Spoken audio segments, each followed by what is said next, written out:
한번 여러분의 목소리로 주 사랑해요, 주 사랑해요.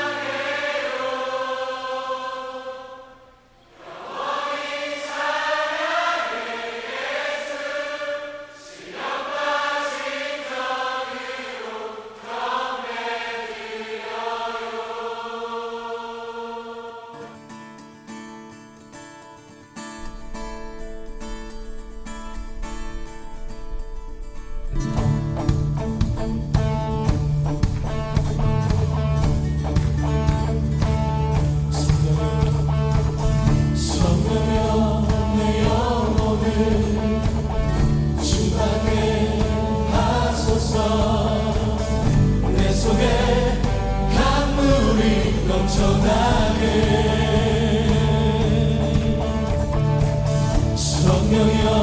내 영혼을 충만케 하소서.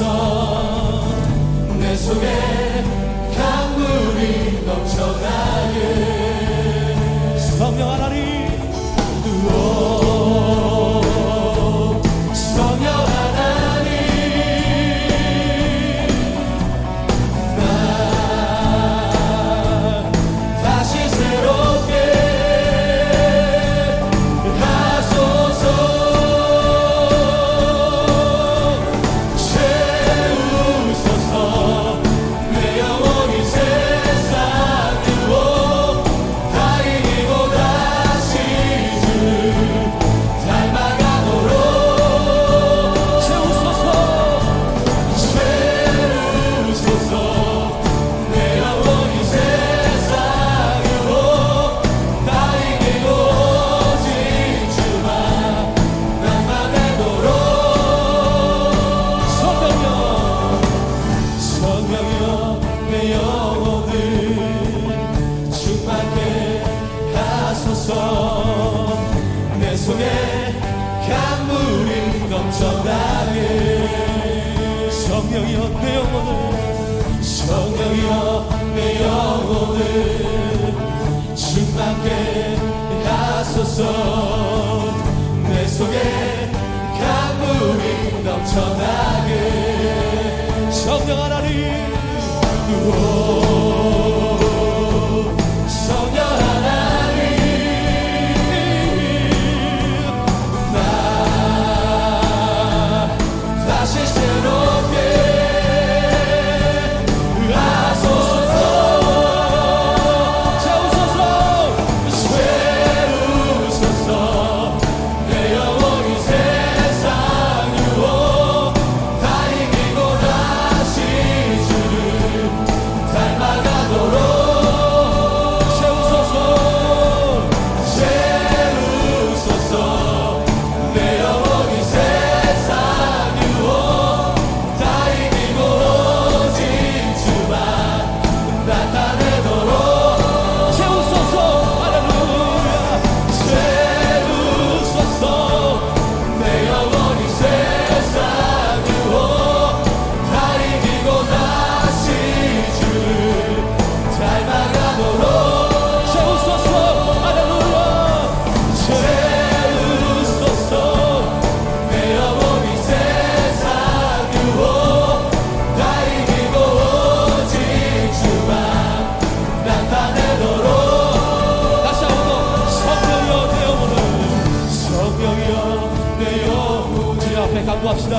충만케 간절한 마음으로 주 앞에 나아갑시다.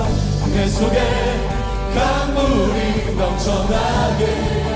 성령이여 내 영혼을, 성령이여 내 영혼을 충만케 하소서.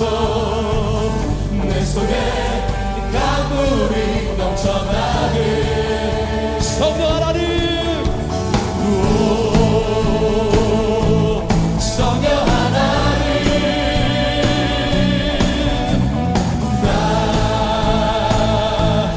다시 새롭게 하소서. 할렐루야. 채우소서. 아버지, 내 영혼이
예, 오늘도 참으로 좋은 주일입니다. 이 주일날 영상 앞에 모여 함께 예배드리는 모두에게 하나님의 영광과 하나님의 은혜와 축복이 가득한 예배 시간이 되길 원합니다. 우리 다 같이 일어나서 여는 찬양을 부르시면서 예배를 시작하겠습니다.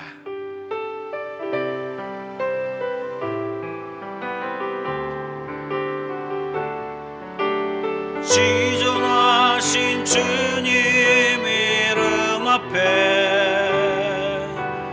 모두 무릎 꿇고 다 경배해. 거룩하신 주님 보좌 앞에 엎드려 절하세.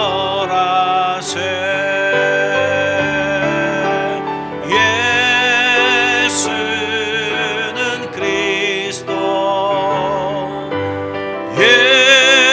예수는 주, 하나님의 영으로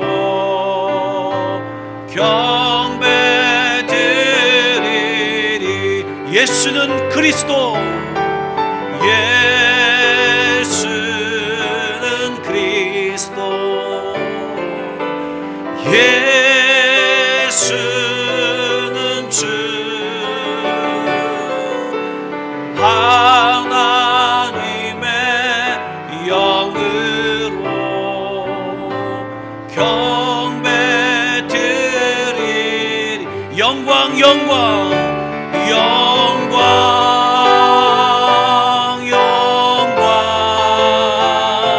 영광 영광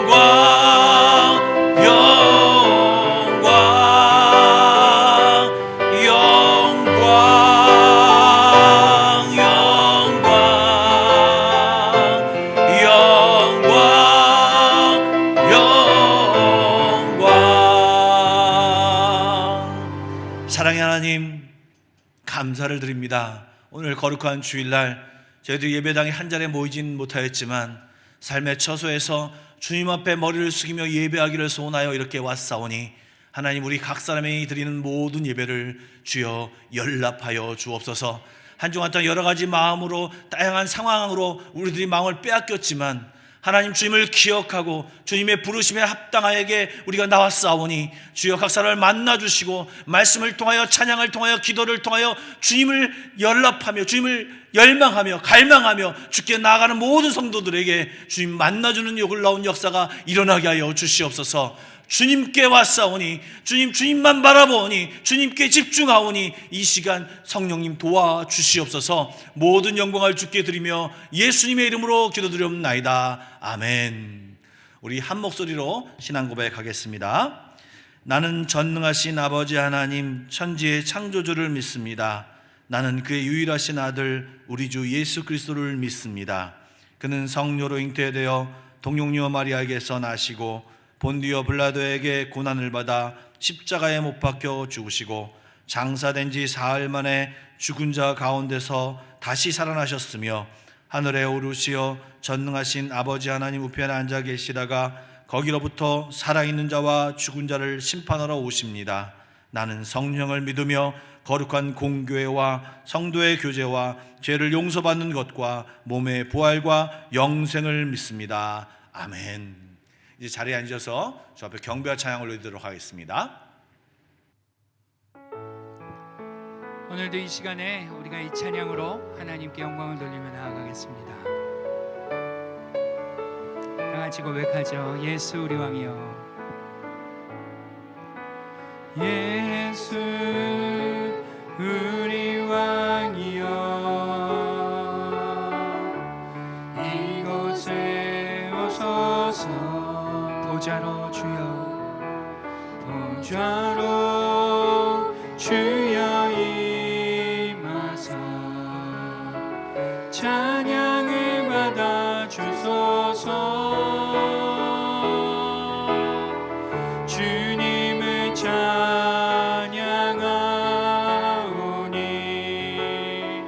주님을 경배하오니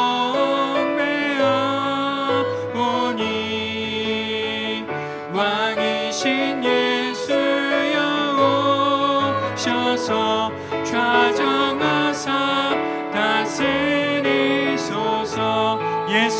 왕이여 예수 우리 왕이여 이곳에 오소서 보좌로 주여 보좌로 주여 임하사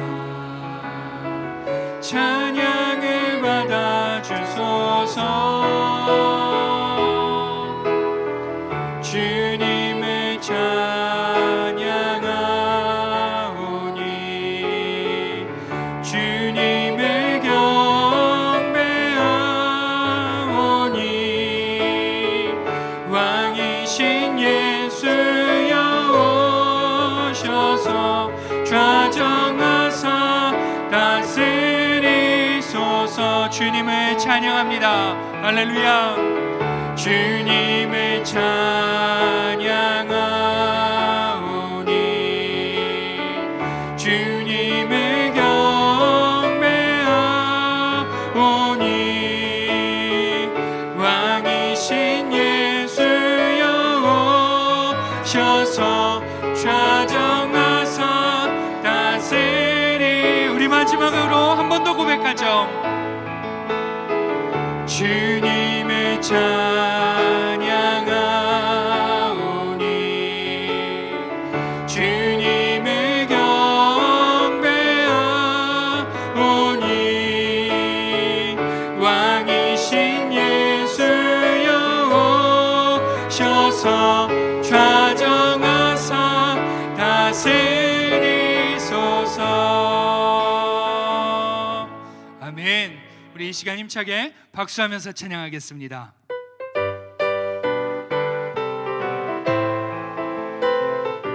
다같이 큰 목소리로 하죠. 주의 음성을 내가 들으니 사랑하는 말이세 믿는 마음으로 주께 가오니 나를 영접하소서 내가 매일 십자가 앞에 더 가까이 가오니 구세주의 흘린 보배 비로소 나를 정케 하 주여 넓으신 은혜 베푸사 나를 받아주시고 나의 품은 뜻 주의 뜻같이 되게 하여 주소서 내가 매일 십자가 앞에 더 가까이 가오니 구세주의 흘린 보배 피로써 나를 정케 하 주의 보좌로 나갈 때에 어찌하니 기쁠까 주의 얼굴을 항상 배우니 더욱 친근합니다 내가 매일 십자가 앞에 더 가까이 가오니 구세주의 흘린 보배 피로써 나를 정케 하 우리 구주의 넓은 사랑을 증량할 자 없으며 주가 주시는 참된 기쁨도 헤아릴 수 없도 아멘 내가 매일 십자가 앞에 더 가까이 가오니 구세주의 흘린 보배 피로써 나를 정케 우리 1절로만 다시 한번 하죠 주의 음성을 내가 들으니 사랑하는 말이세 믿는 마음으로 주께 가오니 나를 영접하소서 내가 매일 십자가 앞에 더 가까이 가오니 구세주의 흘린 보배 피로써 나를 정케 하소서 아멘 할렐루야 우리 계속해서 찬양하며 나아가겠습니다.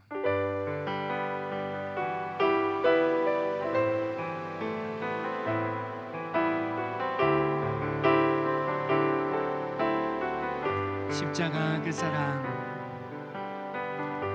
십자가 그 사랑, 멀리 떠나서 무너진 나의 삶 속에 잊혀진 주네,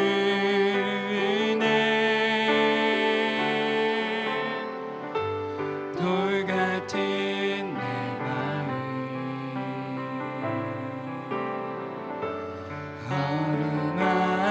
어루만지사 다시 일으켜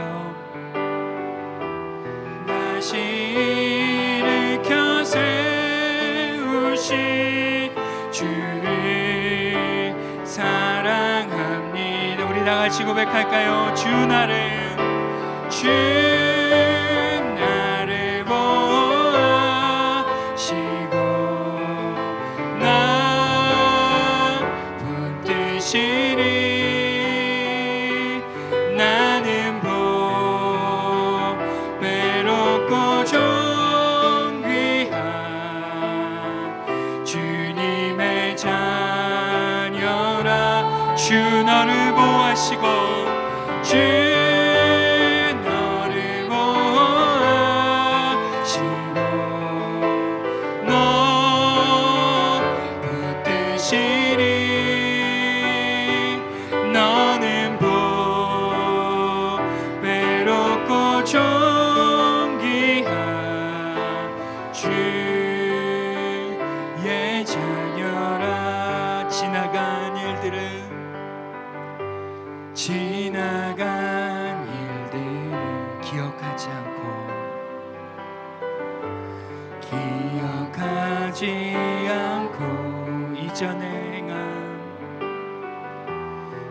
이전에 행한 모든 일 생각지 않으니 사막의 강물과 길을 내시는 주, 내 안에 새 일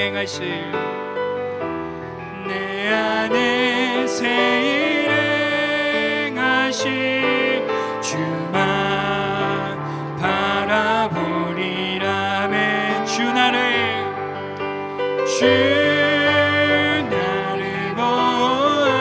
보아시고 나 붙드시니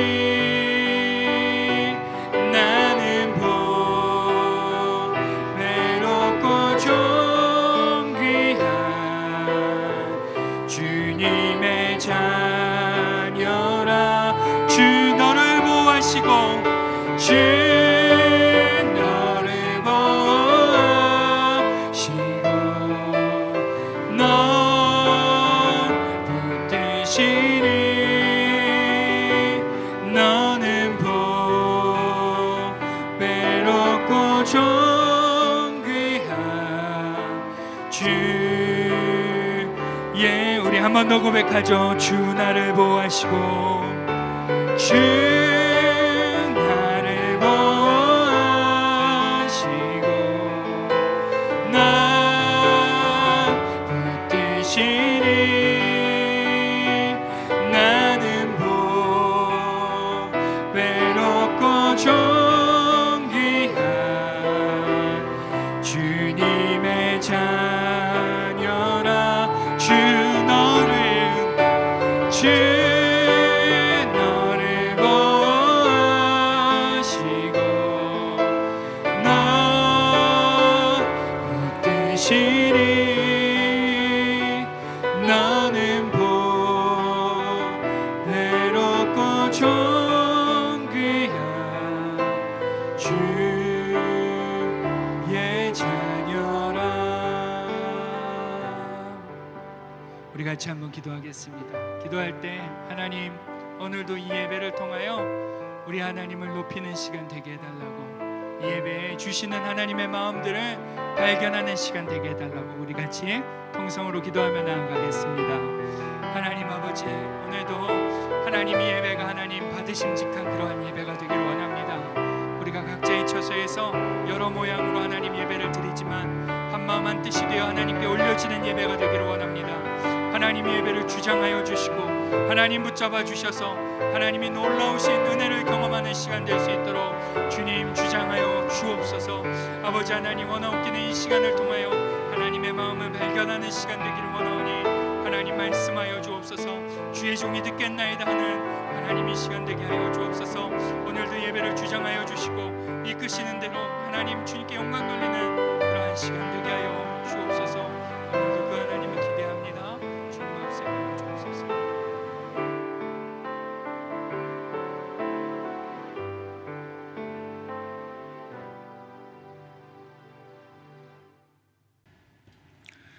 우리 삶의 주인 되시는 하나님 아버지, 거룩한 주의 날에 주님을 찬양하며 예배하게 하시니 감사를 드립니다. 비록 예배당 한자리에 모이지 못하고 각자 처한 장소에서 영상을 통해 예배를 드려 아쉬움이 있지만 우리의 모든 형편과 상황을 허락하셔서 예배의 자리로 불러주심에 감사를 드립니다. 오늘 예배를 통해 우리의 삶을 돌아보아 부족하고 허물 많은 우리의 연약함을 이 시간 주님의 십자가 앞에 모두 내려놓게 하시고 하나님을 만나기를 갈망하는 저희들 한 사람 한 사람 모두 만나 주시기를 간절히 원합니다. 이 시간 예배에만 집중하기를 원합니다. 졸음의 마귀와 우리의 마음을 흩뜨려서 예배를 방해하는 어떠한 사탄의 세력들도 모두 물리쳐 주셔서 온 마음을 다해 주님만 바라보며 예배하는 시간이 되게 인도하여 주시옵소서. 지금의 이 코로나 사태가 예상보다 더 오래 지속되고 있고 날이 갈수록 상황이 더 악화되고 있습니다. 인간이 아무리 지혜를 모으고 애를 쓴다고 한들 아버지 하나님의 뜻이 아니고는 이 상황이 끝나지 않으리라 믿습니다. 아버지의 뜻을 분별하는 지혜를 주시고 주님과의 관계를 회복하는 데 힘쓰게 인도하여 주시옵소서. 아버지의 도움 없이 우리의 힘만으로는 어찌할 수 없다는 걸 알면서도 아직도 주님께 모든 걸 맡기고 담대하게 나아가지 못하고 있는 저희의 불순종과 부족한 믿음을 용서하여 주시옵소서. 지금 이 시간 코로나 상황으로 인해 하루하루 힘겹게 살아가는 주의 백성들을 긍휼히 여겨 주시옵소서. 많은 사업체들이 흔들리고 있고 많은 사람들이 일거리를 잃고 직장을 잃어 경제적으로 고통받는 이웃들이 늘어나고 있습니다. 주님의 백성들이 경제적인 문제로 고통받지 않도록 지켜주시고 우리에게 필요한 것들 공급해 주시고 부족한 것들 채워주시기를 간구합니다. 이 재앙을 속히 멈추게 하셔서 일상의 기적을 다시 누리게 하여 주시옵고 이 바이러스에 감염된 사람들을 속히 회복시켜 주시고 고통받는 가족들을 위로하여 주시옵소서. 삶의 기반이 무너져 내린 이웃들과 육체적 정신적 고통을 감내하며 희생하고 봉사하는 수많은 의료진들과 봉사자들을 위로하여 주시고 그들을 주님의 강한 방패로 지켜 주시옵소서. 또한 이 어려운 상황 속에서도 복음을 전파하기 위해 애쓰시는 이 땅의 많은 선교사님들에게 영육의 강건함을 더해 주시고 그들의 자녀들과 가정에 복을 내려 주시옵소서. 아버지 하나님, 지금까지 저희 한마음 교회를 지켜주시고 이끌어주신 주님의 은혜에 감사를 드립니다. 인도네시아에 있는 많은 교민들이 힘들고 지친 이때 저희 한마음 교회가 이곳 교민사회와 현지인들에게 선한 영향력을 끼치는 교회가 되게 하시옵소서. 주님의 몸된 교회를 통해 크신 뜻을 이루실 때 각 지체인 저희들이 귀한 도구가 되게 하시옵고 저희들에게 주님의 일에 동참하는 기쁨을 허락하여 주시옵소서. 오늘 주님의 충직한 종을 통해 우리에게 주시는 말씀을 들을 때 눈과 귀를 열고 마음을 열어 아버지의 은혜와 사랑을 깊이 깨닫게 인도하여 주옵소서. 또한 우리의 마음이 변화되어 믿음이 더욱더 굳건하게 세워지게 하시고 세상적인 걱정과 코로나 바이러스를 이길 넉넉한 믿음을 갖게 하여 주시옵소서. 상처받은 우리의 영혼들이 말씀으로 위로받게 하시고 연약한 심령들이 새 힘을 얻게 하시옵소서.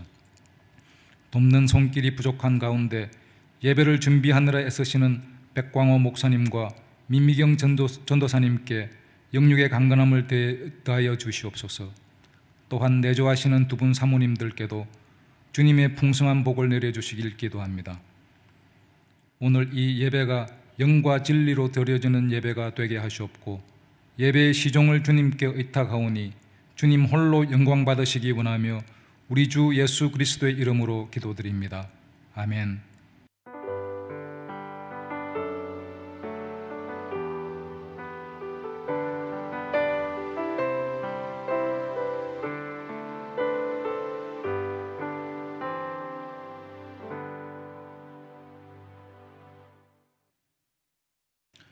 오늘 우리에게 주신 하나님의 말씀은 마태복음 2장 1절부터 12절의 말씀입니다. 신약성경 2쪽입니다. 마태복음 2장 1절부터 12절입니다. 여러분 다 찾으신 줄 알고 제가 봉독하겠는데요. 여러분 눈으로 같이 읽으시면서 따라오시면 좋을 것 같습니다. 헤롯 왕 때 예수께서 유대 베들레헴에서 나심에 동방으로부터 박사들이 예루살렘에 이르러 말하되 유대인의 왕으로 나시니가 어디 계시냐? 우리가 동방에서 그의 별을 보고 그에게 경배하러 왔노라 하니 헤롯 왕과 또 온 예루살렘이 듣고 소동한지라. 왕이 모든 대제사장과 백성의 서기관들을 모아 그리스도가 어디서 나겠느냐 물으니 이르되 유대 베들레헴이오니 이는 선지자로 이렇게 기록된 바 또 유대 땅 베들레헴아 너는 유대 고을 중에서 가장 작지 아니하도다. 내게서 한 다스리는 자가 나와서 내 백성 이스라엘의 목자가 되리라 하였음이니이다. 이에 헤롯이 가만히 박사들을 불러 별이 나타난 때를 자세히 묻고 베들레헴으로 보내며 이르되 가서 아기에 대하여 자세히 알아보고 찾거든 내게 구하여 나도 가서 그에게 경배하게 하라. 박사들이 왕의 말을 듣고 갈새 동방에서 보던 그 별이 문득 앞서 인도하여 가다가 아기 있는 곳에 머물러 서 있는지라. 그들이 별을 보고 매우 크게 기뻐하고 기뻐하더라. 집에 들어가 아기와 그의 어머니 마리아와 함께 있는 것을 보고 엎드려 아기께 경배하고 보배압을 열어 황금과 유향과 모략을 예물로 드리니라. 그들은 꿈에 헤로데게로 돌아가지 말라 지시하심을 받아 다른 길로 고국에 돌아가니라. 아멘. 지난주까지는 민수기를 보았는데요. 이번 주부터는요 신약에 나와 있는 사복음서를 위주로 거기에 나오는 사건과 인물을 중심으로 여러분들에게 말씀을 전하려고 합니다. 오늘 읽은 말씀은요 여러분들이 성탄절날 많이 듣던 말씀이시죠. 그런데 오늘은 좀 성탄과는 조금 관점을 다르게 해서 여러분과 은혜를 좀 나눠보려고 합니다. 또 지난주에 저희가 모세에 대해서 설명을 했는데요, 모세 순종에 대해서 얘기를 했습니다. 그런데 순종을 구체적으로 어떻게 할 것이냐에 대해서 오늘 말씀과 연결시켜서 좀 얘기를 하려고 하니까 무엇을 구체적으로 순종할 것인가, 어떻게 순종할 것인가, 이 부분도 함께 나누려고 합니다. 먼저 1절과 2절 말씀을 다 같이 한번 읽어볼까요? 헤롯 왕 때에 예수께서 유대 베들레헴에서 나심에 동방으로부터 박사들이 예루살렘에 이르러 말하되 유대인의 왕으로 나신 이가 어디 계시냐? 우리가 동방에서 그의 별을 보고 그에게 경배하러 왔노라 하니. 여러분 1절에 등장하는 인물이 바로 헤롯 왕입니다. 헤롯 왕은요 기원전 47년에 사실은 이 유대 지역의 총독으로 임명이 되었다가 본붕왕으로 그 역할이 바뀝니다. 무려 40여 년이나 이 유대 지역을, 특별히 예루살렘을 다스리는 왕으로 그가 있었는데요, 사실 그가 죽고 또 이렇게 지역을 나눠서 헤롯이라는 인물들이 굉장히 많이 나타납니다. 바로 이 헤롯의 아들들이죠. 그래서 이 예수님 태어날 때 이 헤롯 왕을요 좀 특별하게 부르기 위해서 헤롯 대왕이라고 부릅니다. 이 헤롯 대왕은요 사실 에돔 사람으로서요 정치적 수완이 굉장히 뛰어난 사람으로 로마 본국, 로마에 있는 시에 있는 그 본국에서도 인정을 받고요, 또 유다 백성들을 환심을 하려고 사실 바벨론 포로 이후에 예루살렘 성전을 허름하게 졌지 않습니까? 그런데 이 헤롯 임금이, 헤롯 왕이 이 사람들의, 이스라엘 백성들의 환심을 하려고 성전을 크게 멋지게 지어줬습니다. 그래서 헤롯 대성전이라고 부르는 이 성전을 지어줬죠.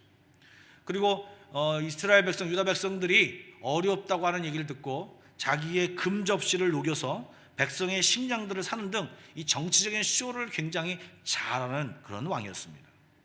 그런데 그의 인격과 성품은요, 나이가 들수록 고약해져서요, 죽기 얼마 전에는요, 자기 아내 그리고 장모 그리고 자기의 아들들까지 자기의 그 왕위를 찬탈하려는 그런 음모를 꾸민다는 그런 제목으로 다 죽여버립니다.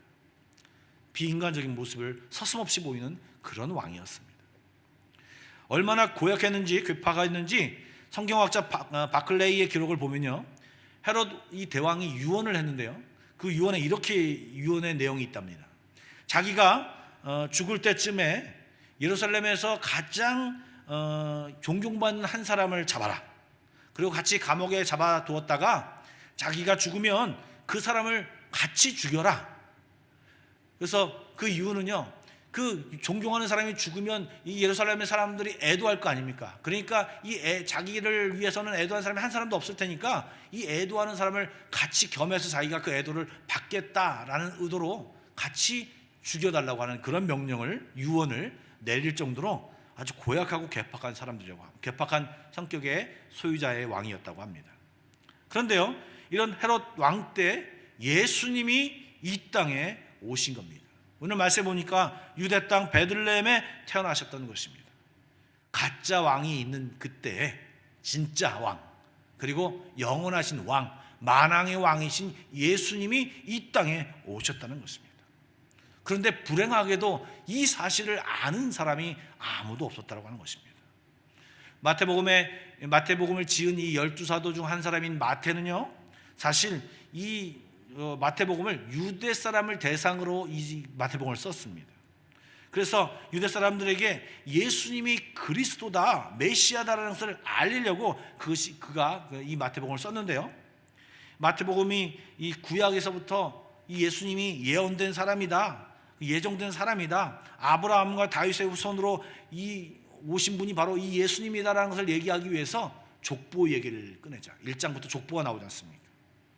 그래서 그런 내용들이 쭉 나오면서 여러분 마태복음을 읽어보시면 구약을 인용한 글들이 굉장히 많습니다. 왜요? 이 예수님이, 그 예수님의 행적이 이것들이 구약에서 예언한 대로 이루어졌다. 그리고 좀 몇 구절을 살펴보면요, 기록된 바 이런 말들이 많습니다. 그것은 바로 이 예수님의 행보, 이 예수님의 오심, 예수님의 그 일거수일투족이 다 구약에 예언된 내용이다라는 것을 증명하기 위해서 이 유대인들이 말씀을 잘 알지 않습니까? 그래서 이 마태가 그런 것을 인용하여서 쓴 것입니다. 그런데요, 아이러니하게도요, 지금 마태는 의도적으로 너희들이 기다리던 그 메시아 그리스도가 이 땅에 왔는데 아무도 알지 못하고, 근데 그것을 알고 영접하러 온 사람이 누구냐? 바로 이방인, 동방박사, 너희들이 싫어하는 그 이방인이 예수님께 와서 영접했다라고 하는 것을 처음부터 2장부터 족보가 끝난 처음부터 이것을 드러내고 있다고 하는 것입니다. 오늘 우리가 주의 깊게 봐야 할 사람이 바로 동방박사입니다. 여러분, 동방박사가 누구냐? 사실 이 동방박사에 대한 것은요, 정확히 알려진 바가 없습니다. 동방이라고 하는 것도 사실 그 예측하는 것이 다 달라요. 바벨론이다, 또 아라비아다, 인도다, 뭐 다양한 얘기가 있는데요, 사실 성경에서 정확히 알려주고 있는 것은 뭐냐면 그냥 동방에서 왔다. 그리고 이 사람들이 별을 연구하는 점성가들이다.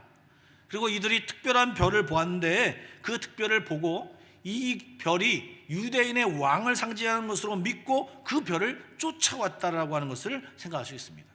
조금 합리적인 추론을 하기 위해서는요, 좀 상상해 보면 당시에 이 이스라엘 역사상 수많은 유대인들이 그 근동 지역에 많이 흩어져 살았습니다.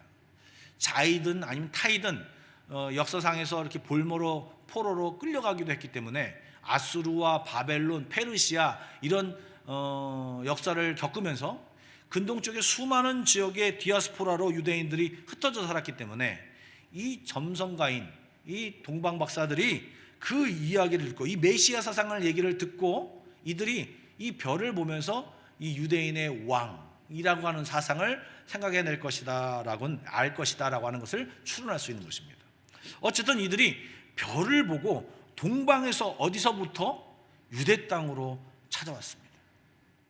이들이 유대 땅을 찾아오면서 벌을 따라 찾아오면서 유대인의 왕이니까 예루살렘에서 태어나는 것이 맞겠지, 예루살렘이 수도이니까 그 왕이 수도에서 태어났겠지라고 하는 생각으로 예루살렘에 들어와서 사람들에게 얘기합니다. 유대인의 왕이 어디 계십니까? 내가 경배하러 왔습니다. 우리들이 경배하러 왔습니다 라고 밝힙니다.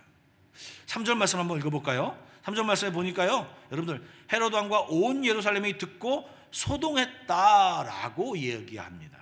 왜요? 여러분, 당시에는 자칭 메시아라고 하는 사람들이 많이 있었습니다.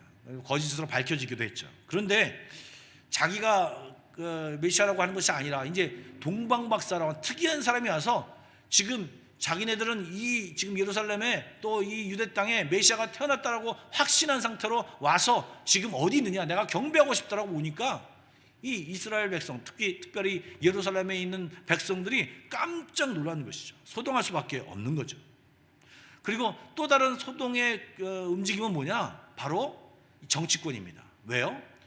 방금 전에 제가 말씀드렸다시피 헤롯 왕이 자기의 그 왕위의 어떤 불안함을 느껴서 아내며 장모며 자기 자식들까지 싹 다 죽였지 않습니까? 그런데 지금 유대인의 왕이 태어났다고 하는 이 얘기를 하는 것은요, 지금 어떤 일이냐? 바로 또 다른 어떤 피비린내가 분명히 일어날 것이라고 하는 그런 불안감들이 이 안에 소동 가운데 같이 어우러져서 이 소동이 일어나고 있다는 것입니다.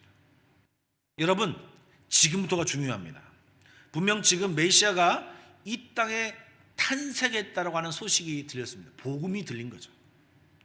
그런데 성경은요, 이 엄청난 사실에 대하여 사람들이 다 똑같은 반응을 하지 않고 각기 다른 반응을 하고 있다는 것을 지금 마태복음 2장에 그리고 있습니다.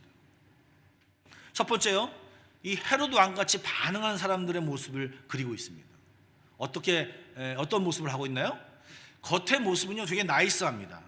이 지금 동방박사들이 모르니까 어떤 성경의 전문가인 이 대제사장과 서기관들을 불러서 어디서 태어나느냐 묻습니다. 그리고 그들을 가만히 불러서 말하는데, 이제 가서 찾으면 나에게 와서 얘기해라. 나도 정말 그 유대인의 왕으로 나신 이에게 가서 경배하고 싶다라고 굉장히 나이스한 모습으로 나타냅니다. 근데 실제로 그렇나요? 아닙니다. 여러분, 16절 말씀에 보면요, 이 헤롯 왕이 이 유대 베들레헴에 있는 2살 이하의 아이들을 다 죽이죠. 왜냐하면 여러분 잘 아시는데 동방박사가 이 헤롯에게 와서 얘기하지 않고 갔기 때문에 화가 난 그 마음에 이 동방박사 얘기를 나눠본 그런 결론으로 추론해서 2살 미만의 아이를 다 죽여버리면서 아예 씨를 말려버리는 것이죠. 이렇게 적대적인 예수님의 탄생의 소식에 대해서 적대적인 마음으로 반응하는 사람들이 있다는 것입니다. 여러분, 요즘 사실 여러 가지 코로나 사태로 인해서 기독교에 대하여 굉장히 부정적인 시각으로 반응하는 사람들이 있습니다. 그런데 여러분, 예수님이 오신 이후에 정말로 이 기독교에 대해서 굉장히 부정적인 시각, 또 부정적인 시각 이상의 적대적인 시각으로 됐던 것은요, 매 시대마다 있었습니다. 심지어는요, 그 적대적인 시각이 넘어서요, 온 나라 전체가 이 예수 믿는 사람, 예수쟁이들을 죽이려고 박해했던 때도 있었죠. 그런 시기가 있었습니다. 그런데 요즘처럼 이렇게 상대방의 의견을 존중하는 시대, 포스트 모더니즘의 어떤 시대에 있음에도 불구하고 이 기독교의 시각, 기독교의 생각은요, 상대적으로 굉장히 박해를 받고 있는 것 같습니다. 오늘 말씀을 보면요, 지금 이 헤롯은요, 분명히 이 유대인의 왕이 이 헤롯의 왕위를 찬탈한다, 그런 어떤 그런 현상이 보이지도 않음에도 불구하고, 아직 나이가 어림에도 불구하고 잠재적인 위협으로 해서 지금 유대인의 왕이라는 타이틀만 듣고 이 헤롯 왕은요, 적대적인 모습을 대하고 2살 이하의 어린이를 다 죽여버리는 것입니다. 이렇게 복음에 대해서, 또 어떤 말씀에 대해서 적대적인 태도를 취하는 사람이 있다라고 하는 것입니다. 이런 사람들은요, 특징이 뭐냐면 말씀에 대해서 진지하게 생각해 보려고 하는 생각을 아예 갖지 않습니다. 그리고 자기 기준으로 그냥 철저하게 판단해 버리고 그것은 잘못됐다라고 그냥 판단해 버리고 그것에 대해서 적대하는 무리들입니다. 이런 무리도 있고요, 두 번째 4절 이하에 나오는 사람들이 누구냐? 바로 대제사장과 서기관들의 부류입니다. 4절부터 6절 말씀을 제가 한번 읽어보겠습니다. 왕이 모든 대제사장과 백성의 서기관들을 모아 그리스도가 어디서 나겠느냐 물으니 이르되 유대 베들레헴이오니 이는 선자로 이렇게 기록된 바 또 유대 땅 베들레헴아 너는 유대의 고을 중에 가장 작지 아니하도다. 내게서 한 다스린 자가 나와서 내 백성 이스라엘의 목자가 되리라 하였음이니이다. 여러분, 지금 대제사장과 서기관들이 등장합니다. 여러분, 제사장이 어떤 직분입니까? 제사를 집례하는 사람들입니다. 여러분, 서기관들은 어떤 사람들입니까? 율법을 필사하거나 연구하여 가르치는 사람들, 즉 전문 율법 학자들을 바로 이 서기관들이라고 말합니다. 즉 종교적으로 전문 직업인들입니다. 왕이 이 유대인의 왕이 어디서 날 것으로 예언되어 있느냐 물으니까 바로 이야기합니다. 어디서 납니까?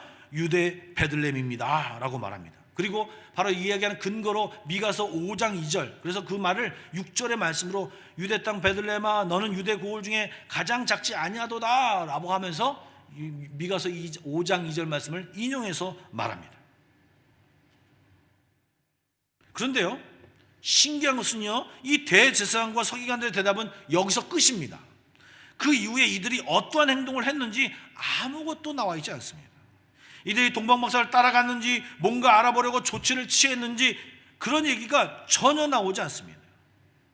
분명히 이 예수님의 탄생, 정말 이 소식은요, 그들이 몇천 년 동안 기다렸던 소식인데요, 오랜 기간 동안에 기다렸던 그 소식인데요, 분명히 거기에 대해서 이 대제사장과 서기관들이 아무런 반응을 보이지 않고 있다는 것입니다. 물론 그동안 많이 속아서 그랬을 수도 있습니다. 그런데 정말 실마리를 지금 이 동방 박사가 특이한 사람들이 와서 얘기하는데 적어도 어떤 액션을 취했어야 되는데 아무도 반응을 취하지 않고 무관심으로 이렇게 반응했다는 것입니다.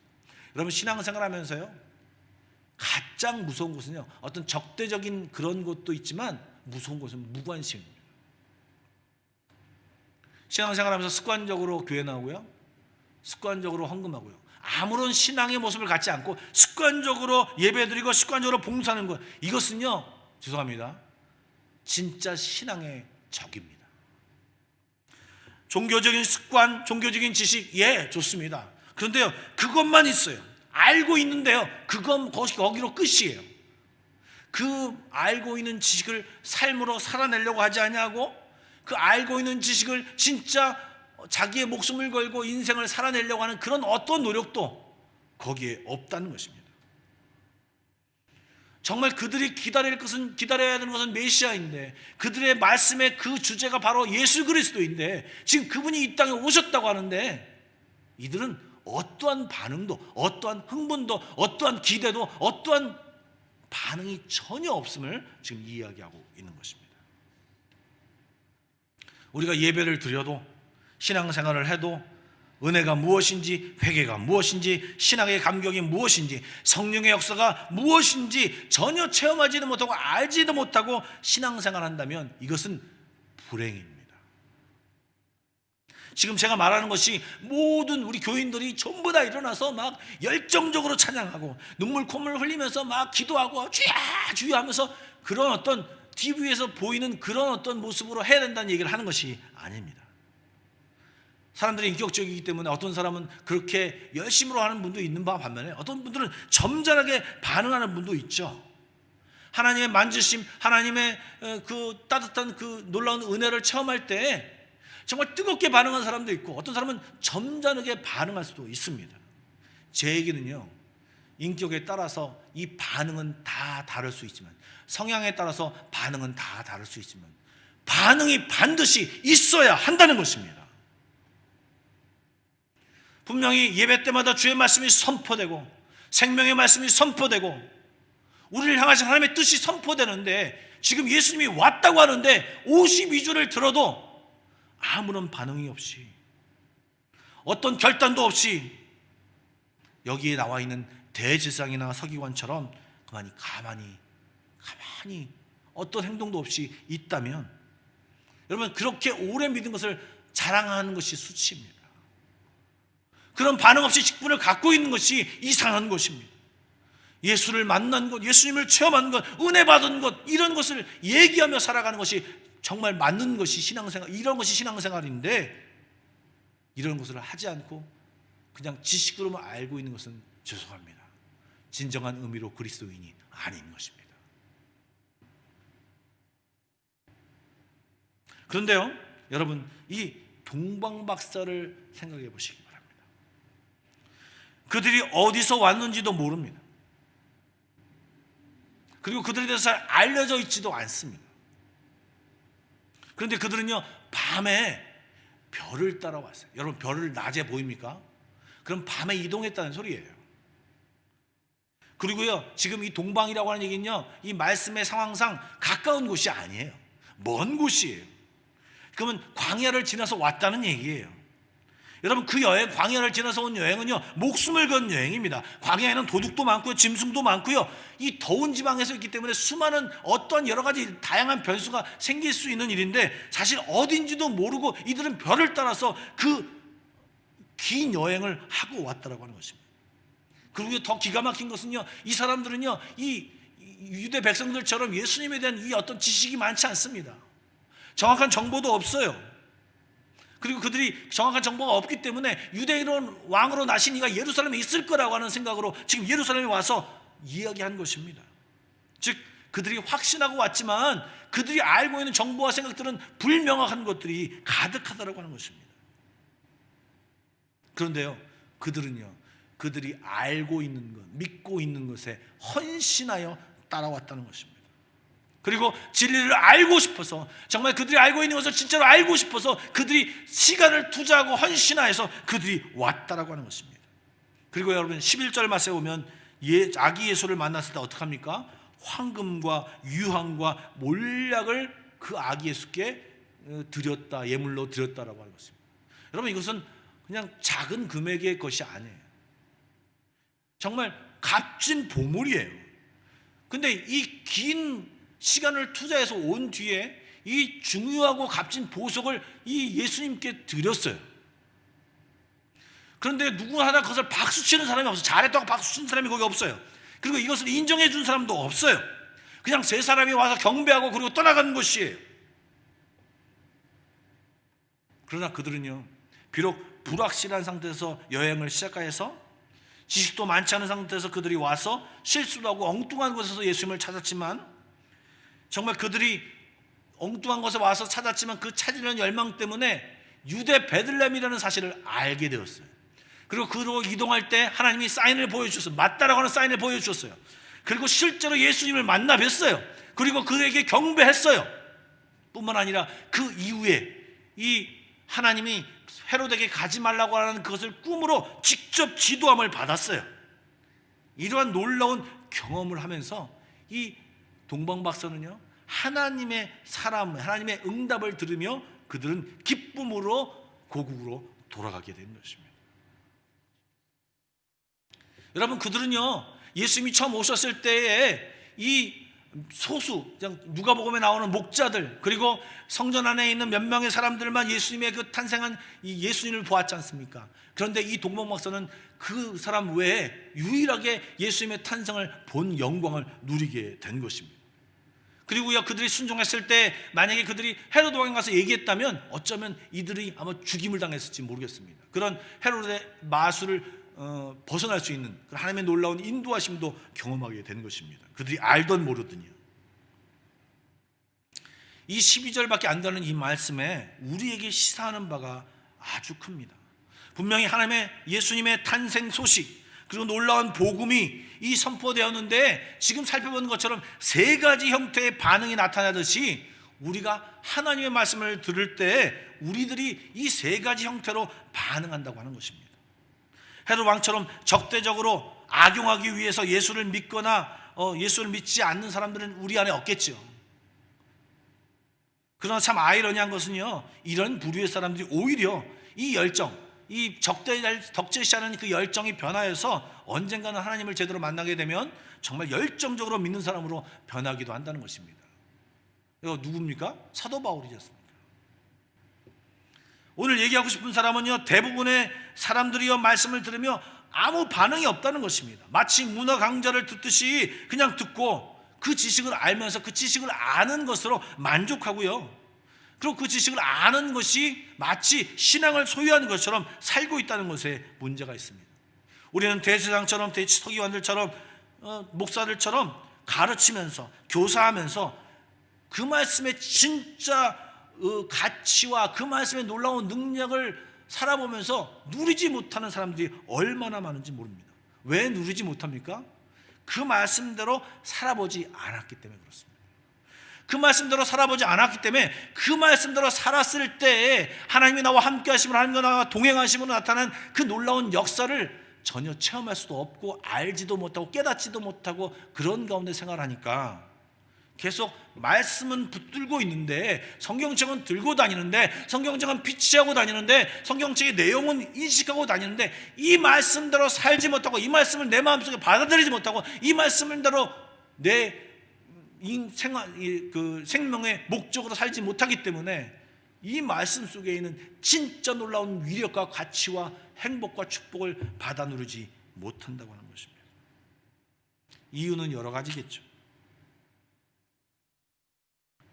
지금 이 대제사장과 서기관들처럼 그냥 그 정도의 지식을 가지고 그냥 헤롯 대왕 옆에 붙어서 그냥 이스라엘 백성들, 유다 백성들을 다스리는 그 역할을 하면서 거기에 만족되면서 대제사장으로 존경받고 서기관으로 월급 받고 거기가 주는 것으로 녹수를 받아 먹으면서 그냥 그 안정된 생활을 누리면서 전문 직업인으로 살아가는 것으로 만족하면서 그들이 맡고 있는 그 말씀이 어떠한 것인지 도무지 모른 채, 그리고 그 말씀이 진짜인지 가짜인지도 모른 채 그냥 세월만 낭비하면서 살고 있다고 하는 것입니다. 저는 얼마 전에 알리스트 맥그레스라고 하는 유명한 신학자가 있는데요, 이 사람이 쓴 회의에서 확신으로라는 책을 읽었습니다. 근데 그 내용 중에 재미난 내용이 있습니다. 책 제목에서 알 수 있듯이 이 책은요, 회의와 확신에 대한 주제를 쓴 것입니다. 거기에 이런 내용이 나와 있습니다. 여러분이 솔로입니다. 그리고요, 여러분이 파티에 참석을 했어요. 그런데 아주 매력적인 이성이 그 파티에 있는 것입니다. 지금 여러분들 이 저자가 서양 사람이에요. 이 사람이 파티에 갔는데 아주 매력적인 이성이 있는 것입니다. 대화를 나눠보니까요, 아주 나의 이상형인 것이에요. 여러분, 그럴 때 어떻게 하냐는 말입니다. 당연히 두 가지로 나눠집니다. 한 사람은요, 이제 더 이상 그 정말 매력적인 여성을 발견하고 와, 좋다, 내 이상형이다, 이 정도 발견하고요, 더 이상 관계를 진전 못 시키는 사람의 유형입니다. 왜 유형을 못 시키나요? 너무 많은 생각을 해요. 파티에서 보고 몇 마디 하는 거로 저 사람을 다 알지 못해. 저 사람이 분명 어두운 성격이 있을 거야. 이런 파티에서 만난 상대를 어떻게 신뢰할 수 있을까? 내가 대시했을 때 상대방이 받아들일까? 싫다고 대답하면 얼마나 창피할까? 정확히는 모르지만 대시에서 이제부터 사귀어보자 라고 했을 때 정말 그것이 정말 나에게 바람직한 것일까? 좋은 일일까? 다양한 생각만 하다가 아쉬운 채 뒤돌아서는 타입입니다. 두 번째는요, 이 사람이 좋은 사람이구나, 괜찮은 사람일 것 같다, 내가 이 사람한테 대시해서 이 사람한테 얘기해서 이제 사귀어 봐야겠다라고 하면서 정말 그 사람에게 사귀냐고, 데이트를 하자고 이렇게 직접 부딪히는 거죠. 여러분, 사귀어서 과감히 도전할 때에 이것이 거절로 나타나든 아니면 사귀었는데 아니구나 또 이렇게 나타나든, 아니면 와, 정말 좋은 사람이구나 하는 것을 발견하든, 내가 대시하고 이것을 선택했을 때는요, 의심스러웠던 것이 확신으로 바뀌어집니다. 이것이 가짜구나, 진짜구나, 좋구나, 나쁘구나, 이것을 명확하게 알 수 있다는 것입니다. 즉, 이것이 맞을까 안 맞을까라는 고민은 전혀 없어지고요, 확실함이 남는다라고 하는 것입니다. 여러분, 바로 이 믿음과 순종의 관계도 이런 것입니다. 주일날 말씀 또는 다양한 루트로 요즘 우리들이 말씀을 접하지 않습니까? 어떻게 살아야 된다, 하나님 말씀이 이것이다 라고 하는 수많은 메시지를 듣지 않습니까? 여러분, 그 듣고 깨달은 말씀들을 있을 때 여러분 어떻게 하십니까? 한번 내가 실천한다고 해서 뭐가 달라지겠어? 아, 귀찮아. 그냥 익숙한 대로 살아야지. 아, 좋은 말씀이긴 한데, 성경에 쓰여져 있는 말씀이긴 한데 요즘 세상과는 맞지 않는 것 같아. 그냥 내 방식대로 살래. 그냥 이렇게 다양한 생각을 하면서 망설이다가 그냥 내 상태, 내 결정에, 내 현재의 방식으로 머문다면 아무런 일도 일어나지 않는 것입니다. 아무런 변화가 일어나지 않는 것입니다. 그 말씀의 위력도 능력도 체험하지 못하는 것입니다. 그런데 여러분, 이 동방박사처럼, 그래, 아직 확실히 못하지만 여기 뭔가가 있을 것 같아. 내가 한번 애써보자. 그들 한번 가보자. 이 별을 따라가 보자. 그것이 있으면 유대인의 왕이 있을 거야 하면서 내가 결정하고 결단하고 그 믿음으로 뛰어들 때, 어려움이 와도 믿음으로 반응하며 나아갈 때, 여러분, 말씀을 잘 몰라도 정말 그 노력을 하고 그것을 알고도 따라오면요, 서로 알게 되는 것이 있고요, 깨닫게 되는 것이 있고, 불명하는 것이 확실함으로 되어지고, 결국은 예수 그리스도를 만나는 그 말씀의 진수를 맛보는, 그런 말씀의 가치를 맛보는 단계로 나아갈 수 있게 된다는 것입니다. 여러분, 순종한다고 하는, 순종하면 어떤 일이 나냐? 바로 하나님의 그 말씀이 진짜 명확해집니다. 순종하기 전까지는요, 불명하고 의심스럽고 여러 가지 의혹들이 많지만, 순종하면 그 말씀에 대한 결과들로 인해서 명확해진다고 해요. 이것이 가짜냐 진짜냐부터 시작해서 정말 하나님 말씀으로 생활하면 놀라운 역사가 일어나는구나, 이것이 확실해진다는 것입니다. 뿐만 아니라 12절 말씀에 보면요, 여러분들 12절 말씀 한번 볼까요? 12절 말씀을 다 같이 한번 읽어보겠습니다. 그들은 꿈에 헤로데게로 돌아가지 말라 지시하심을 받아 다른 길로 고국에 돌아가니라. 여러분, 하나님의 지시함을 받을 수 있다는 것입니다. 순종하면요, 자기가 순종한 그 말씀의 가치가 명확해질 뿐만 아니라 그것으로 끝나는 것이 또 다른 하나님의 인도하심, 또 다른 하나님의 말씀을 통해서 우리가 지도함을 받을 수 있다라고 하는 것입니다. 진심으로 순전한 마음으로 결단하고 말씀으로 살려고 노력하면, 동방을 떠나서 이 예루살렘을 향하여서 오면, 엉뚱한 베들레헴으로 가지 않고 예루살렘에 왔더라도 하나님은 그 방향을 돌이키시고 베들레헴으로 돌이켜주시며 별로 인도해 주시고 예수님을 만나게 해주신다고 하는 것입니다.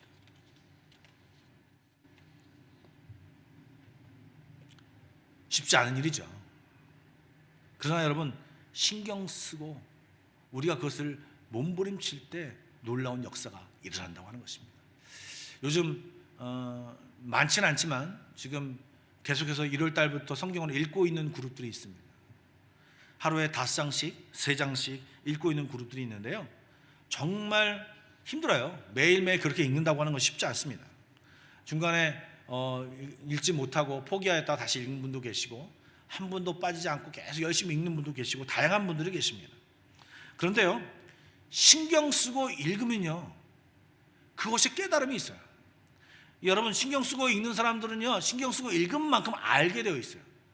뭐 의심이 생기면 의심이 생기고, 또 은혜가 있으면 은혜가 있고요, 깨달아지는 것이 있으면 깨달아지는 것이 있습니다. 그런데 이것도 역시 읽어 제끼면, 그냥 무슨 내용인지 모르고 그냥 내가 3장 읽어야지 막 읽어 제끼면 그대로 그냥 그 수준으로 읽혀지게 되는 것입니다. 그냥 검은 건 글씨고 하얀 건 백지다라고 읽으면 그것으로 은혜가 되는 거고요. 그러나 정말 이 말씀을 뭔가 알려고 하고 깨달으려고 하고, 또 그 말씀을 깨달은 말씀을 내 삶 가운데 행하려고 신경 쓰고 노력하면 그만큼 우리에게 은혜가 있다라고 하는 것입니다. 즉, 헌신하고 제대로 반응하려고 노력할 때 하나님은 그 말씀의 가치를 진짜로 깨닫게 해주신다라고 하는 것입니다. 순종에 대해서는 제가 말씀을 많이 드렸죠. 그리고 지금 다 말씀드린 것처럼 이 순종을 할 때 하나님은 명확히 해주시고, 그리고 새로운 이끄심을 받는다라고 말씀을 드렸습니다. 그러면 순종하겠습니다. 그런데 어떠한 것을 순종해야 됩니까? 라고 하는 물음이 있습니다. 여러분, 첫 번째는요, 기록된 말씀을 읽고 순종해야 됩니다. 여러분, 기록된 말씀이 무엇입니까? 성경입니다. 사실 지금 이 대제사장과 서기관들이 기록된 말씀을 읽었어요. 이들이 가장 기본적으로 하나님이 우리에게 주신 것이 이것이에요. 그렇기 때문에 이 말씀을 읽고 그것을 가지고 따라갈 때 놀라운 일들이 일어나는 거죠. 디모데후서 3장 15절부터 17절 말씀이 이렇게 있습니다. 제가 한번 읽어보겠습니다. 한꺼번에 같이 읽어보겠습니다. 또 어려서부터 성경을 알았나니 성경은 능히 너로 하여금 그리스도 예수 안에는 믿음으로 말미암아 구원에 이르는 지혜가 있게 하느니라. 모든 성경은 하나님의 감동으로 된 것으로 교훈과 책망과 바르게 함과 의로 교육하기에 유익하니 이는 하나님의 사람으로 온전하게 하며 모든 선한 일을 행할 능력을 갖추게 하려 함이라. 여러분, 기록된 말씀 속에 이런 놀라운 능력이 있습니다. 그리고 이 말씀대로 살아가려고 할 때 하나님은요, 구원에 이르는 지혜뿐만 아니라 하나님의 사람으로 온전케 하는 놀라운 역사가 이 성경 안에 있다라고 하는 것입니다. 기록된 말씀대로 순종하시기 바랍니다. 그리고요, 기록된 말씀이 때로는 이해가 되지 않습니다. 그래서 목사가 있는 것입니다. 그래서 묵상을 하는 것입니다. 그래서 어떤 신앙 서적을 보는 것입니다. 해석을 해주고 또 설명을 해주는 그런 내용들을 읽고 또 말씀을 들으면서 깨닫게 되는 것입니다. 개인은요, 성경을 읽으면 어떤 한 절 한 절이 어떤 은혜가 될지 모르겠지만 목사님들은 어떤 교육을 받았기 때문에 그 말씀들을 해석할 때에 이것이 복합적으로 또 다양한 각도로 이 말씀을 해석해 주면서 이것이 새롭게 또 읽혀지기도 하고요, 같은 말씀인데 이런 의미와 이런 의미가 한꺼번에 동시에 입체적으로 느껴지기도 하고요, 그럴 때 새롭게 우리가 깨달아지는 것입니다. 즉, 기록된 말씀이 있고요, 깨달은 말씀이 있습니다. 즉, 설교 말씀을 들을 때 또 어떤 말씀을 읽을 때 성경 공부할 때 깨닫게 되면서 그렇게 되어지는구나 라고 느껴지면서 하나님 말씀을 깨달은 대로 그것을 가지고 듣고 순종하는 것이 바로 이 깨달은 말씀을 가지고 사는 것입니다. 여러분, 이것을요, 너무 획일적으로 생각하면 곤란합니다. 깨달은 말씀을 잘못 행동해서 생각해서요, 자기에게 어떤 하나님이 나타나서 형도나 고목사, 이 말씀이 이런 뜻이야, 네가 지금 이렇게 알고 있는데 그것이 아니야, 이게 맞아 라고 이렇게 얘기하기를 기대하는 분들이 계십니다. 하나님이 그렇게 말씀하실 수도 있습니다. 그런데요, 성령님이 우리 안에 계셔서 생각나게 하시는 역할을 하신다고 하잖아요. 즉, 하나님은요, 다양한 방법으로 우리에게 말씀하시고 깨닫게 하시는데요, 특별히 이 깨닫는 거, 이 뜻이 이거구나, 하나님이 오늘 말씀을 들으니까 이 문제에 대해서 내가 이렇게 행하시길 원하시는구나, 이렇게 깨닫게 되는 놀라운 역사가 있다라고 하는 것입니다. 하나님께서는요, 이제 우리 마음속에 생각을 넣어주시거나 이렇게 깨달음을 주시거나 감정을 건드리시면서 우리를 돌이키게, 회개케 하시는 그런 것을 일으킬 때가 있습니다. 그리고 갑자기 설교 말씀을 들으는데 어떤 회사 일이 생각나거나 어떤 관계 문제가 생각나거나 그런 일들을 생각하면서 내가 잘못하겠구나, 내가 이렇게 해야 되겠구나, 어떤 깨달음이 일어날 때가 있습니다. 그럴 때 여러분, 그 소중한 마음들을 이 예배당문을 나가면서 다 잊어버리지 마시고 그것을 가지고 나가셔서 그대로 살려고 노력할 때 우리는요, 하나님이 주시는 마음을 가지고 하나님이 주신 말씀대로 산다, 순종한다, 이렇게 얘기할 수 있는 것입니다. 그런데 물론 이렇게 깨달아지는 것이 100% 다 하나님 말씀하신 거다, 물론 그렇지 않을 수도 있습니다. 우리가 오해할 수도 있고요, 때로는 우리가 잘못된 어떤 사고방식이나 어떤 논리적인 구조로 엉뚱한 적용을 내릴 때도 분명히 있습니다. 그런데 여러분, 오늘 이 동방박사도 그랬잖아요. 분명히 이들이 잘 별을 따라 왔는데요, 별을 따라오다가 지금 유대 지역에 딱 들어오니까 유대인의 왕은 당연히 예루살렘에서 나는 거지 하면서 예루살렘으로 올라간 거예요. 그런데 예루살렘에 올라갔는 데서 온 소동이 일어난 거죠. 잘못 온 거죠, 사실은. 그런데 여러분, 그 잘못 왔을 때 어떻게 됩니까? 이 알지도 못하고 행하지도 않고 무관심한 그 대제사장과 심지어는 그 서기관들의 그들의 지식만 가지고 있는 그들의 입술을 통하여서 유대 베들레헴이라고 하는 곳을 알게 되는 거죠. 그리고 그것을 향해 걸어가는데요, 자기가 보았던 별들이 나타나면서 자기가 들은 말을 확신케 해주십니다. 여러분, 우리가 때로는 애매한 대로 실수하면서 하지만 그것을 살려고 노력하고 하나님 말씀대로 살려고 하고 싶어, 하고 싶어. 하나님, 내가 말씀 속에서 이것을 깨닫게 해주셨어, 이것을 살아야지. 이것이 이렇게 노력하다 보면요, 하나님 말씀이 명확해지는 것입니다. 우리가 예배 시간에 들은 것은 깨달음을 무시하고 하면 절대로 하나님 말씀을 깨닫지 못합니다. 가치를 깨닫지 못합니다. 우리가 갖고 있는 어떤 죄성, 그리고 우리가 살아온 이 삶의 방식들이로 하여금 하나님이 명확히 얘기하시는데도 불구하고 우리가 깨닫지 못하는 것일 수도 있습니다. 그렇기 때문에 우리가 오해하기도 하지만 여러분, 명확하게 들려지는 것도 있잖아요. 말씀 속에 듣다가 부부싸움하고 왔는데 하나님이 그러지 마라, 네가 먼저 사과해라, 그런 말씀을 정확히 주실 때도 있잖아요. 여러분, 이런 것을 하나씩 둘씩 순종하다 보면요, 이 명확하게 하나님의 음성을 듣게 되는 것입니다. 여러분, 대부분의 이 뭐든지 배우는 사람들의 열망이 뭐냐면요, 어린아이들이 막 걸으려고 할 때 뛰려고 해요. 지금 ABC를 배우고 있고 단어를 배우고 있는데요, 지금 뉴스가 안 들린다라고 칭얼칭얼 대요. 이것이 우리들입니다. 지금 처음 순종하기 시작하는데 하나님, 나는 하나님 말씀을 명확히 알고 싶어요. 정확히 알고 싶어요. 아주 그냥 한자도 틀리지 않고 알고 싶어요. 예, 그런 마음은 알겠지만 그럴 수가 없어요. 왜요? 우리의 마음이 너무나도 그동안 하나님이 떨어져 살았기 때문에 하나님이 정확하게 얘기하고 싶어도 다양한 이 주파수가 혼돈이 있고 또 우리의 여러 가지 생각들이 있기 때문에 하나님의 말씀을 정확히 받아들이지 못하는 것입니다.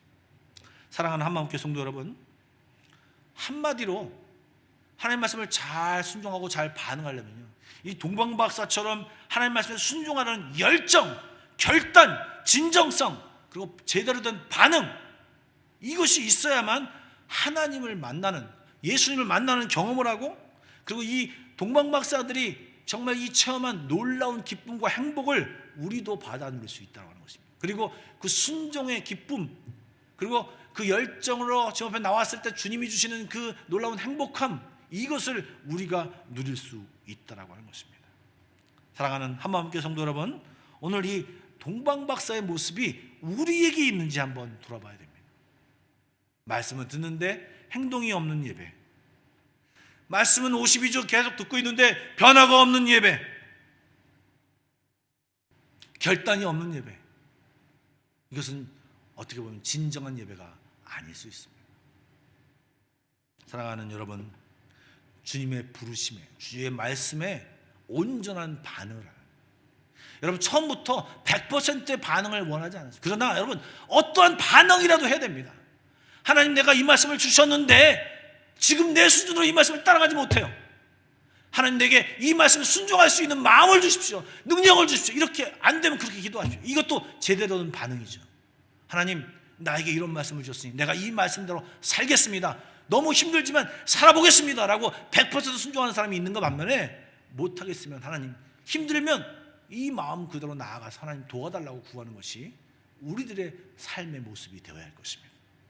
이러한 삶 가운데 여러분, 놀라운 하나님의 말씀의 가치, 그리고 이 동방박사처럼 주님을 만나 뵈는 놀라운 역사가 우리들의 삶 가운데 가득하기를 축원합니다. 기도하겠습니다. 이 시간 좀 짧게 기도하기를 원하는데요, 그동안 하나님 말씀을 안다고 하지만, 이 대세상처럼 또 이 서기관들처럼 말씀을 알고 있지만 그냥 그것을 간직하고 그 말씀대로 살지 아니하고, 때로는 말씀을 들으면서 뜨거움이 느껴지기도 했지만 그 말씀대로 살려고 한 번도 해보지 않은 혹시 우리들 마음이 있습니까? 우리들 자신이 있습니까? 또 예전에는 그렇게 살았는데 지금은 돌같이 굳어져서 그냥 말씀대로 살지 아니하고 내 마음대로 살고 계신 분들은 없습니까? 이 시간 하나님께 좀 간구하십시다. 하나님, 이 동방박사의 열정을 배우게 해주십시오. 말씀이 들려질 때 하나님 그대로 반응하며 그 말씀을 정말 내 것으로 만드는, 그 말씀을 통하여 하나님을 경험하는 저희들이 되게 하여 주십시오. 온전한 반응을 통하여 주님의 진짜 가치를, 주님의 놀라운 은혜를 체험하는 저희들이 되고 싶습니다. 내가 되고 싶습니다. 이러한 기도를 주 앞에 드리며 나아가길 간절히 원합니다. 우리 다 같이 기도하시겠습니다. 사랑해 주님 감사드립니다. 우리는 연약하여서 우리들의 생각과 우리들의 마음대로 살아가는 대세상들처럼, 아버지 하나님이 서기관들처럼 말씀을 알고, 내가 이 말씀을 알고 있다고 하는 자랑을 하고, 이 말씀의 유무를 통해서 아버지 하나님 그것을 이용하여 이익을 벌고, 또한 내가 존경받고 있는 것을 좋아하기도 하지만 그 말씀을 살아내려고 하는 그런 정말 멋진 삶은 우리 안에 없음을 고백합니다. 하나님,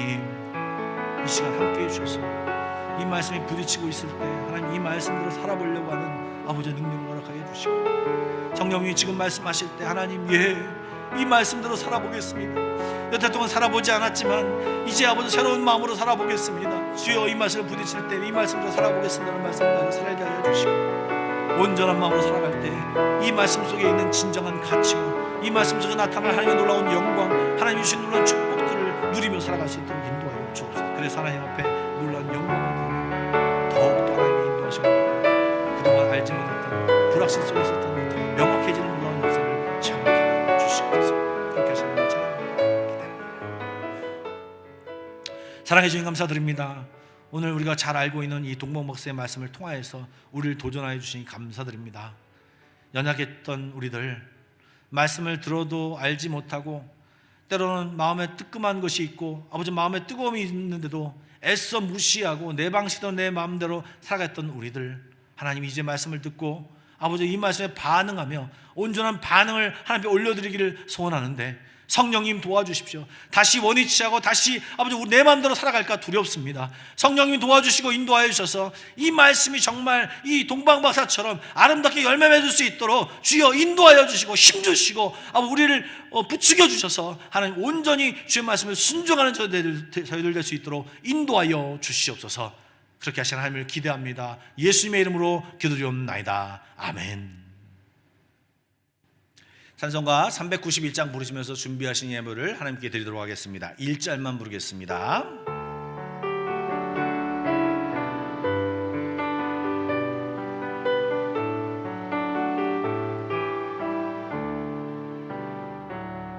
오 놀라운 구세주 예수 내 주 참 능력의 주시로다. 금바위 및 안전한 그곳으로 내 영혼을 숨기시는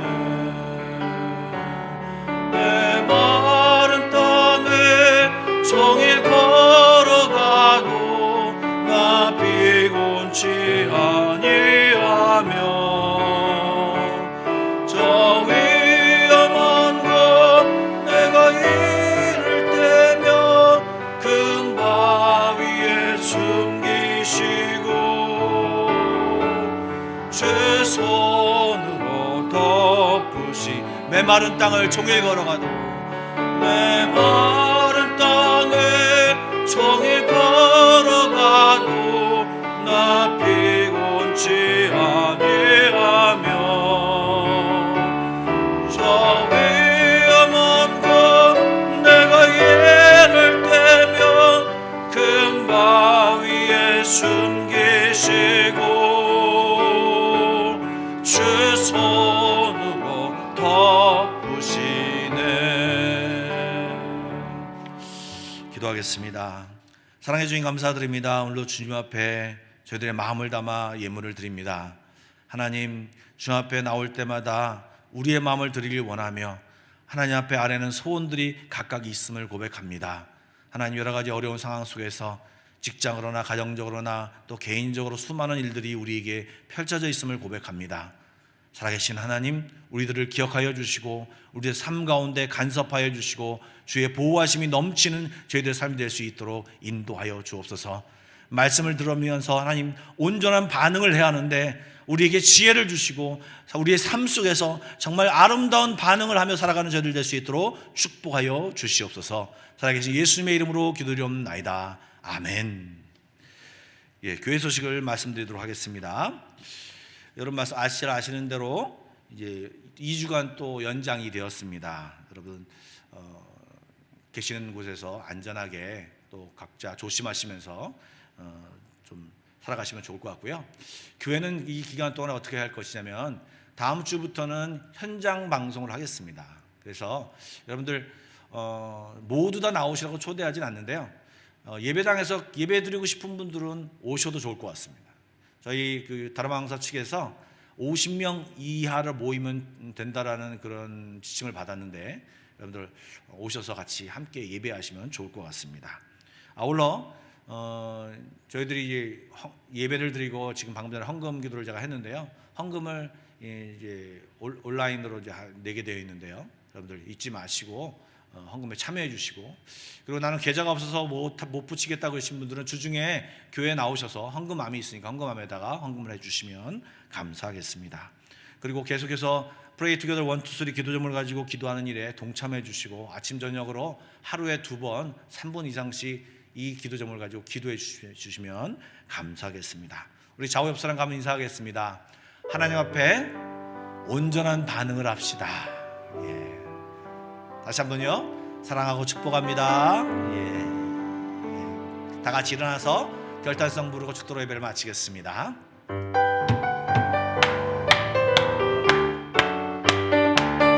내가 매일 기쁘게 순례의 길 행함은 주의 팔이 나를 안보함이요, 내가 주의 군복을 받는 참된 비결은 주의 영이 함께함이라.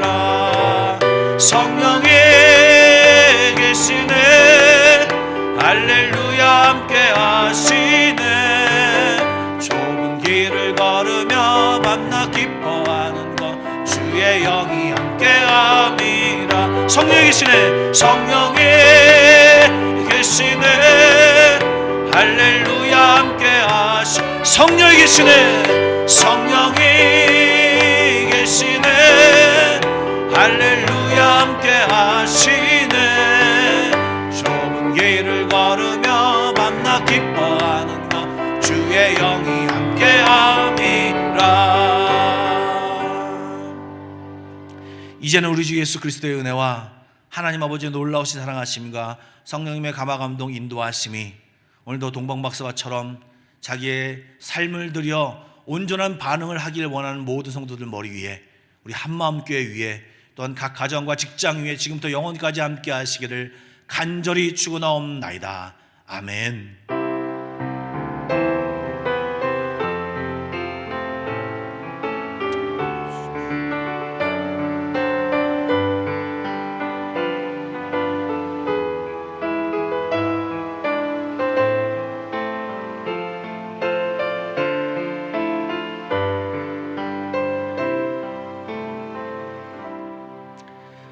예배를 마쳤습니다. 한 주간 동안 평안하십시오. 감사합니다.